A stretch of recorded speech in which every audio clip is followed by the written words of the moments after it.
What's up everyone, in this video I'll show you how to change your WordPress admin email without the need to confirm anything or without the need for confirmation. To do so, you'll actually need to install a plugin. So go here to plugins, click on add new plugin, and in the search here type in WP Mail, hit enter. And this is the one you want to install, the WP Mail SMTP by WP Forms. I've already installed it and activated. However, if it's your first time, click on install to install it and then click on activate. And once you've installed it and activated, all you need to do is to go to the settings. And to do so, go here to installed plugins or go to WP Mail SMTP here and go to settings. If you don't see this option, just refresh the page and it'll appear.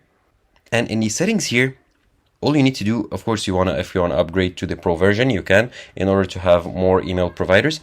And here it shows you your current admin email, as well as your store name or your website's name.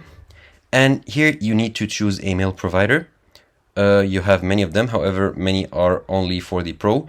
I'll just, for the sake of this video, select in one, the send layer. Okay, so just highlight it. And then you can get started here with send layer. And now all you need to do is to get API key. Click on this link to get an API key.